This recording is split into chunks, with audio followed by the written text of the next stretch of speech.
Heckling fandom, it's a moment you've been waiting for. We have our cold takes video finally out. Been busy, a lot going on in my life right now, so it's taken longer than I wanted, but it's here. It's time for garbage time.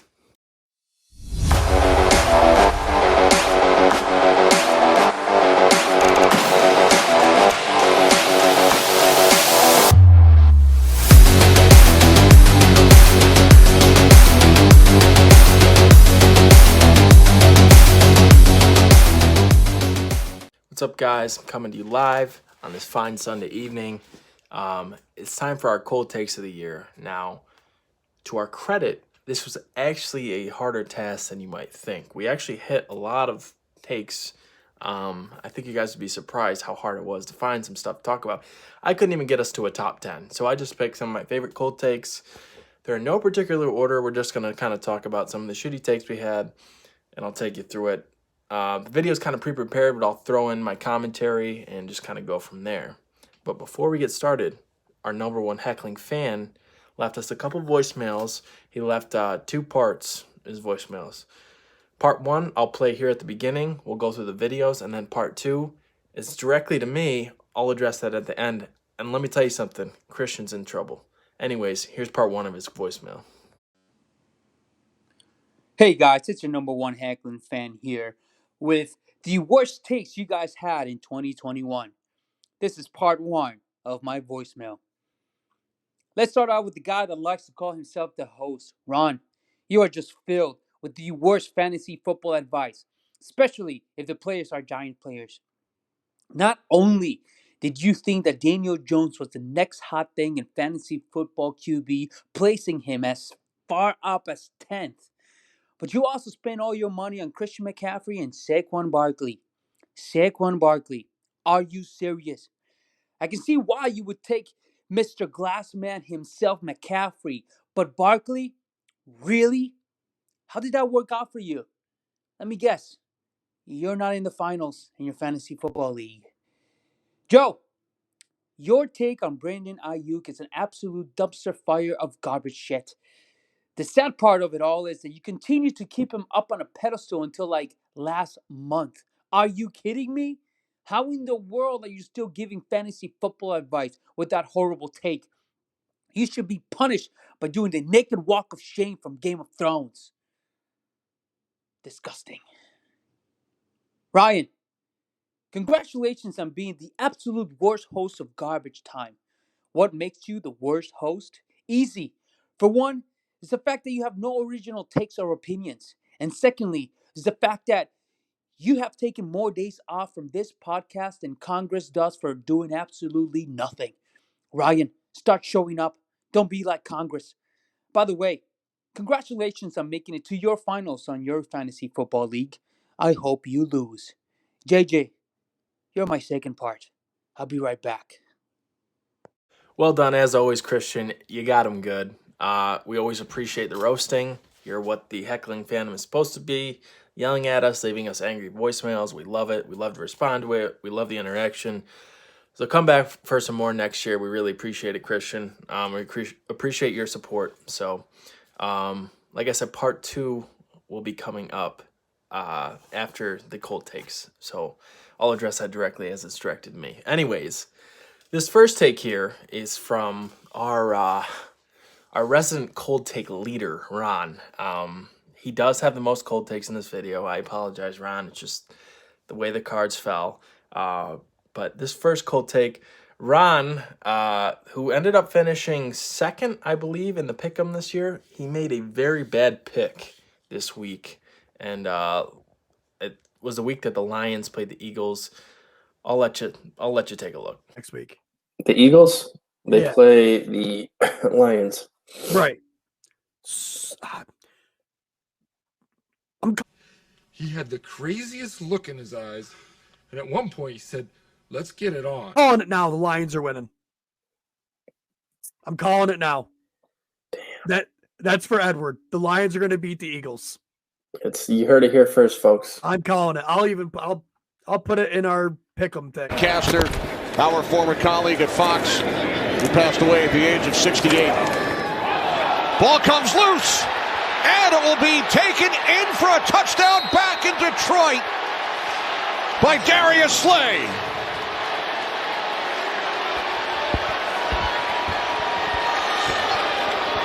Let's see if he'll. Ouch. That was a bad take. The Eagles would go on to steamroll the Lions 44-6. Ron was humiliated. We posted on Twitter. Fun take. I got where Ryan was coming from. This Ron, not Ryan. Scrappy Lions with Dan Campbell, but he picked the wrong hill to stand on with that one for sure. So, not the coldest take, Ron, but definitely not your best pick 'em there that week. So, let's go ahead and roll into the next one. This cold take is actually from yours truly, an absolute idiotic take that people have been doing for years, and of course, I'm the one that made the mistake this year. Let's check it out. I don't know, man. You look at his numbers. He threw for 4,600 yards and 40 touchdowns last year. Should have clarified before the take started. This is me talking about Tom Brady's 2021 season outlook. Which is, the way they started, you didn't think he had that good a year, especially the way the Bears contained him, but that's another story. You need to shut the fuck up.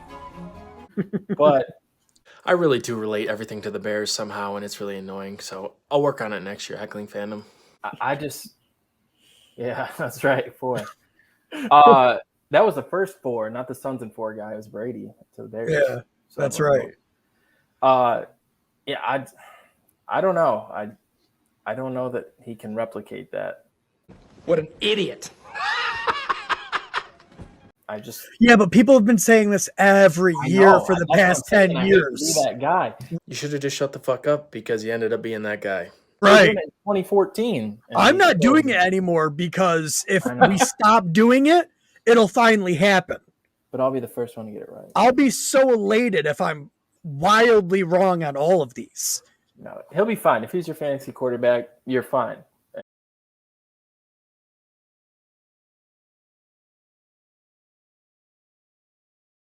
You'll be fine. You'll be fine. You just led the NFL in passing yards and passing touchdowns and had a crazy fantasy season. Great take, JJ. Yeah. Not a good one. I will not be doing it again next year. Maybe Brady will retire and then that conversation won't have to happen. But somebody's going to do it next year. And it will not be me. I promise you that. But anyways, let's go to the next take. I love this take. This is a take that I'm very passionate against. And I couldn't talk my good friend Joe out of making this take as hard as I tried. Let's listen to Joe in the preseason talk about Taysom Hill's stat outlook. At 4,284 yards passing. What in the fuck? Listen, you take his three. No. You are not interrupting me. You can get to it after, okay? Mute him, Ron, or this is going to be a long, long hour. Continue on, Joe. I will have order in the corner. Listen. For 4,000 yards. You did not do that. Listen, 17 games. The 3 games where he actually passed very well, he averaged 252.3 yards a game. I statted that out over 17 games. Do that. Listen, 17. Heckling Phantom, this is the exact point where Joe Math was created. He did it all the offseason. We love him for it. This is Joe Math at its finest right here. Only at 23 touchdowns, so chill out. I'm not giving him 40 touchdowns, 12 interceptions, but he's going to have 790 yards rushing and 7 TDs. So he's going to be a multi-threat QB. And I've got Taysom Hill statted out at 0 because he's not going to get any starts. 0 yards. I agree with what you just said. I don't think you realize what you said, but I agree. I'm sorry. Jameis Winston is getting 0 yards this year for nothing. He's going to be the backup. Rushing and 7 TDs. So he's going to be a Oh, Joe. I would just like to remind the Heckling Phantom that the Saints not only started Jameis Winston to start the year, well, he unfortunately got hurt because he's putting up some numbers. They elected to go with Trevor Siemian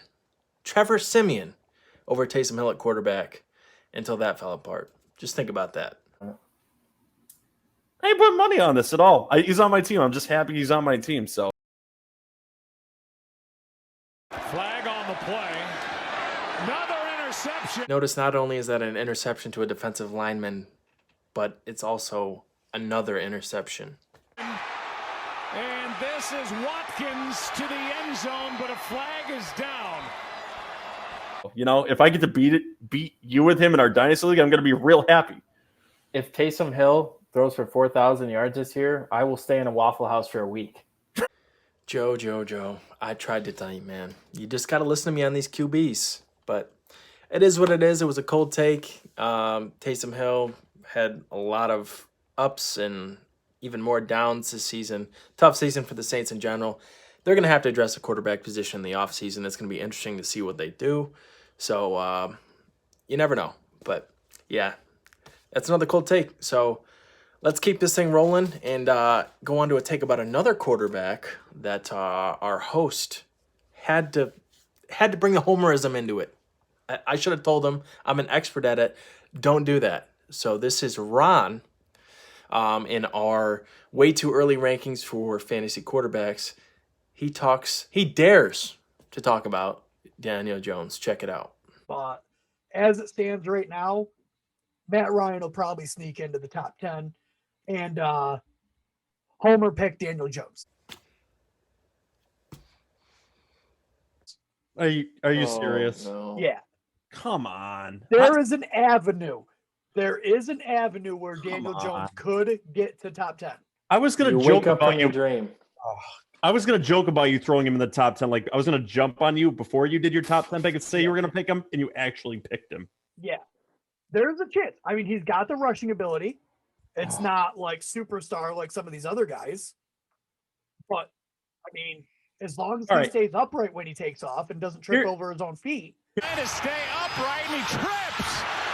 Just, there is just as much chance that he makes that type of jump or a similar jump. Maybe not quite as... He's not even going to be top 15 this year. Wow, that's pushing it. Next season, and people out there were like, should have held out for more. Here's Daniel Jones. Just threw it right to the Buccaneers. Steve McClendon. He will definitely be top 15. Ron. Do you even hear yourself, man? No way. You can name 15.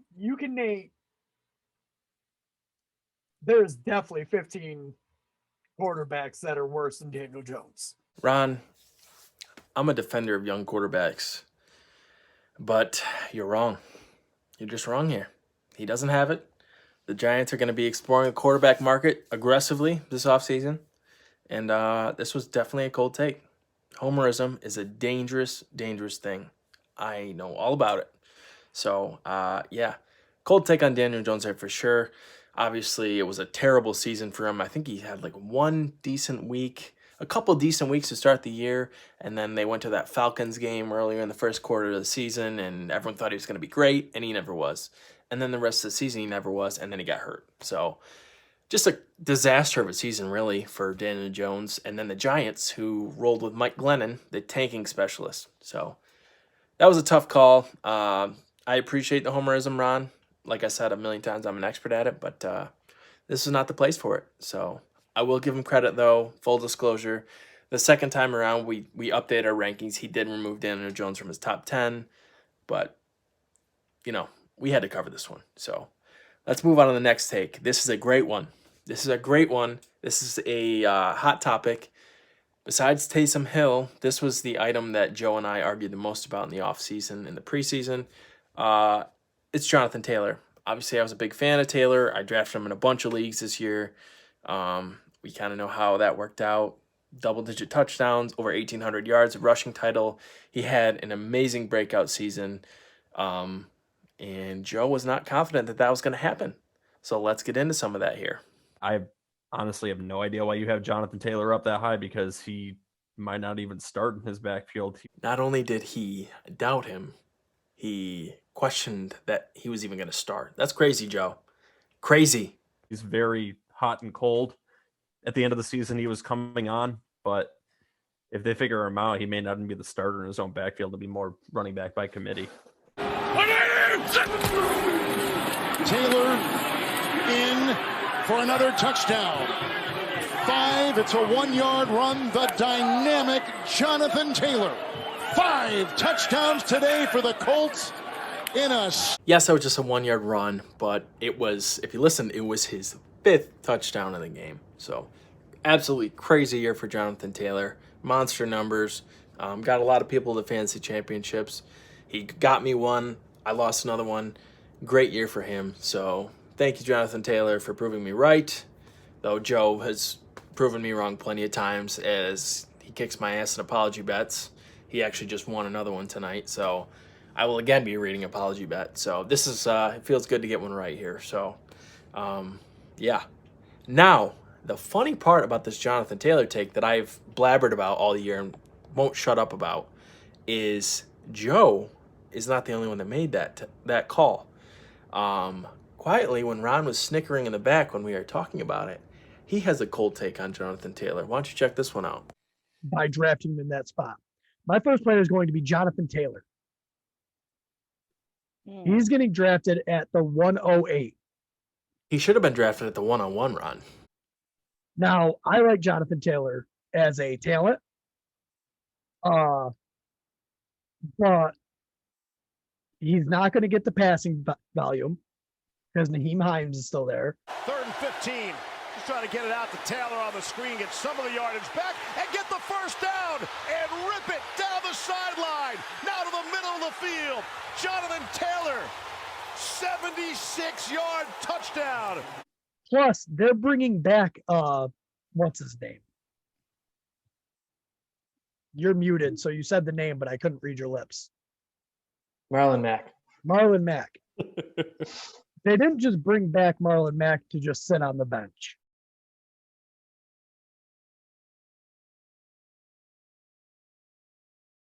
As you can see from that tweet, that's exactly what they did with Marlon Mack. And he was the subject of multiple trade rumors the entire season. Well, until the trade deadline. And then he was just inactive the whole second half of the year. So, yeah. He's going to get his touches. So I don't believe Jonathan Taylor, like if I could get him in the second round, like middle to late second round, I'd be happy with that. But I think a lot of people are going to be disappointed drafting him in the first round. This says his ADP is 108. I've done a few mock drafts where he's went even earlier than that. And I don't like it. I don't think the upside is there. The upside was definitely there, Ron. So, yeah. Another wrong Jonathan Taylor take. Half the cast in our show got that one wrong. But it's all right. It happens to the best of us, for sure. We all missed on Tyler Higbee, Calvin Ridley. There were definitely other misses. A full consensus miss on those. So, happens. So, one name that you haven't heard from the podcast yet is Ryan Warner. So, Ryan was very difficult to find cold takes for. I challenge him next year in the preseason to give me more cold takes so we can have more for him in this. But anyways, I found a couple things. This one's kind of weak, but it is a cold take, and I just want to address it. I think Pittman, you're still looking at, might be the wide receiver 2 or 3 in that offense. I'm not beta on him as a breakout candidate. All that run, and it's a pass. Wentz hit as he throws, so it's underthrown, and it's still caught. Michael Pittman into the end zone for the touchdown. Ooh, Spicy. spicy. I like Pittman. Maybe not quite as much as JJ. I think Ultimately, Pittman was not the 2 or 3. He was the definite number 1 in Indy. Ended up with 1,100 yards and 6 touchdowns. So a pretty good fantasy year. He did cool off in the second half of the year after coming out of the gates really hot. So if you used him to get farther in your league, he probably let you down the playoffs. So like I said, it's not a big one, but still a cold take. Now this one, it is Ron again. Talking about a wide receiver that had a phenomenal year. He's talking about Justin Jefferson. We were talking about our potential bus. So he decided to bring Justin Jefferson's name into it. I'll just let you guys listen to it. Justin Jefferson. People are banking on him coming in and being this world beater again. Pressure coming. Cousins decked. Throws it up for Jefferson. He's got it! And he is in! I already brought up the Vikings defense, how it was horrible last year. And they had to pass the ball a lot more to try to win these games. Vikings want to run the ball and play defense. I'm not saying Justin Jefferson is going to have a bad year. But do I think he's going to put up 1,400 yards and how many ever touchdowns he put up again last year? No.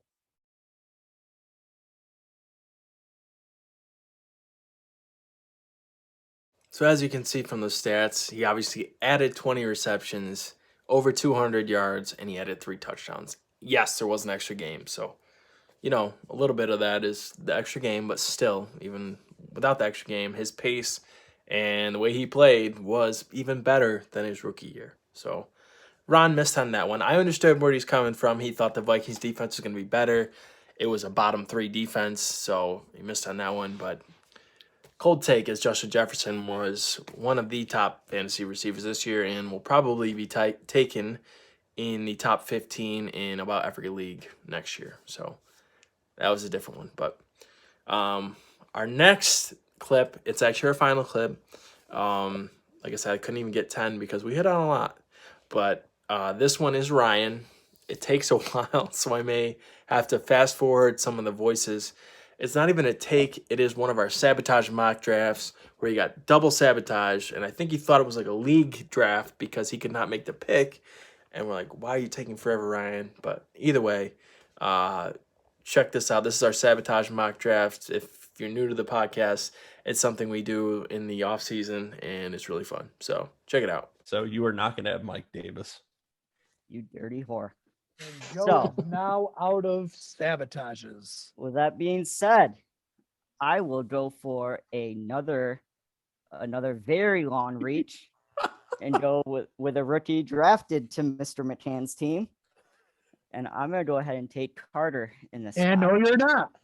Oh, What? What?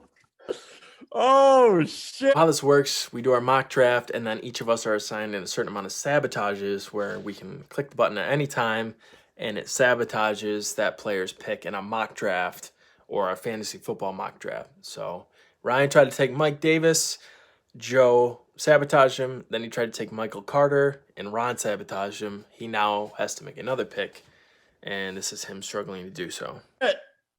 Double sabotage. And Ron still has the sabotage. Oh my God. Damn, this is like the Mojave Desert.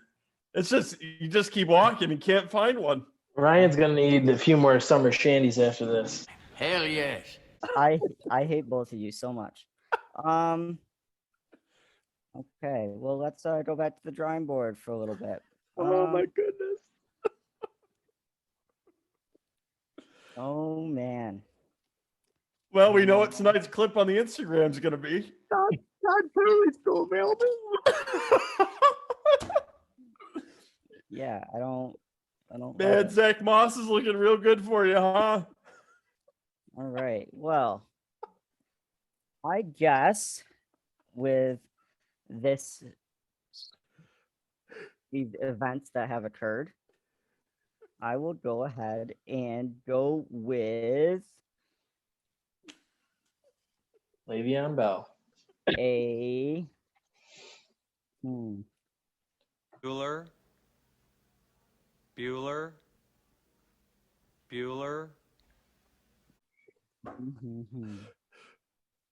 Right down to, it's going to go right down to the last second. Yep. Oh, 2 minutes and 50 seconds. Take the Patriot, Ryan. I should do that. I mean, I'd offer you help, but the point of getting sabotaged is you having to think on your feet, so. Yeah. oh, By take the Patriot, I meant Damian Harris, which he should have taken because Damian Harris actually had a decent little season when he was healthy. So, anyways, I had to fast forward it, or double the speed of this because it was taking so long. So, here you go.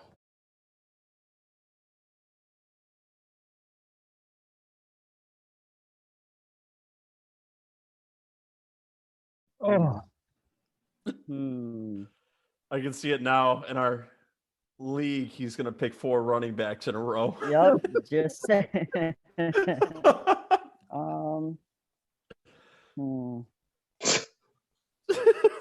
You should hate that pick, Joe, because Trey Sermon was one of the biggest fantasy busts this season. People took him in the mid-tier rounds expecting a ton of upside, and he was an absolute bust. Inactive, hurt. He did absolutely nothing this season. This is making real heartbreaker, heartbreaker, Ryan. But I love the heat breakout of Elijah Mitchell, who was an interesting draft prospect next year. Guess I will go with another rookie, and I don't love this pick. I don't like the situation, but you guys will let me know. So that's it for the cold takes, guys. It actually, like I said, it was harder to find cold takes than I thought it would be. So I went back. I did my homework. I looked at a lot of old videos. I went to our NFC West preview. I looked at what we said about the Rams and Cooper Kupp. I think Ron and Joe, they had their stats done for the West. They both had Cooper Kupp having a really good year. Not quite as crazy as a year, but it wasn't a cold take. They said he's going to have a good year, and he certainly did. So I looked. Joe obviously missed on some of the 49ers guys, but Christian already grilled him for that, and we just talked about Trey Sermon. So I said that Derrick Henry isn't going to win the rushing title, and he's going to get hurt this year. That's what happened. We had a pretty good season. So hopefully you guys listen to Garbage Time Fantasy Football next year again and get even better takes. So like I said at the top of the video, Christian, our favorite heckling fan, he left 2 voicemails, so part 1 and part 2. You heard part 1 where he talked about the other 3, and then he designated an entire part 2 to me. But he made a grave mistake in questioning your boy. So let's listen to it, and then I'll address it at the end. Hey guys, it's me again with part 2 of the worst takes you guys had in 2021. JJ, you get my number 1 garbage take of the year. Your cocky take on Darnell Mooney was by far the worst take all year. You stated that Darnell Mooney would be easily over 1,000 yards before the year's end. You said, write it down, and I did. And in episode 72, I called you out on it. And you arrogantly said, bring it on, Christian. And I'm bringing it. Currently, Mooney only has 860 yards and is only averaging 53.75 yards a game, which means unless he has a nuclear game, odds are that he won't pass your cocky prediction. Not even with the extra games this season. Now, had you not been so blinded by your homerism of your sucky Bears team, I would have let it go.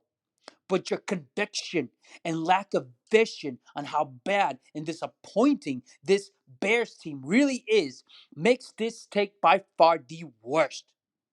If Mooney does not break the 1,000 yards you so cockily predicted and told everyone to take to the bank, you owe the Hockling fandom an apology letter. And those are Christian's worst takes of you guys of 2021. I hope you guys have a great New Year's, and Christian out.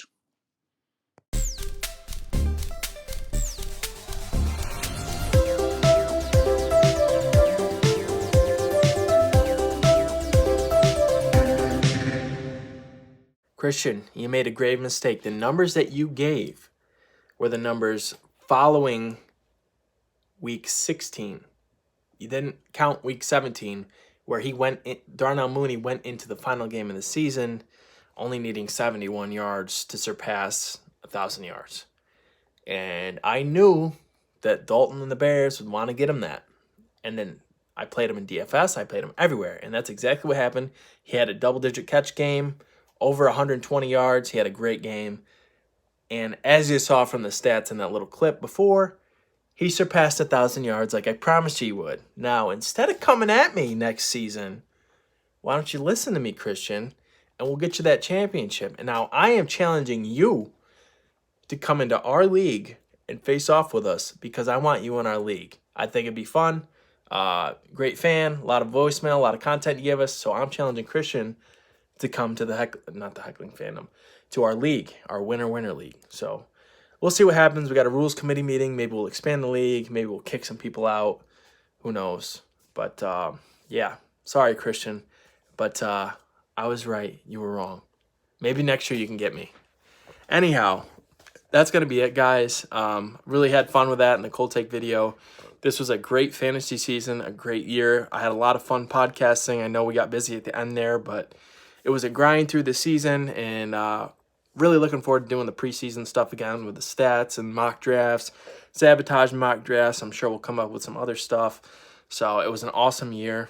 I hope you guys won your leagues, won a lot of money, won in DFS, won everywhere, and we'll run it back next year. So it was, again, another point, it was a big year for our YouTube channel. We went up by like 230 subscribers, which we're doing it the hard way. So we're just chipping away at it, having fun doing it. So we'll be back next year with more content, new ideas, different stuff, and we really appreciate the support. So with that being said, that's going to do it for this episode, the Cold Takes, and hopefully we have no cold takes next year. So we're out.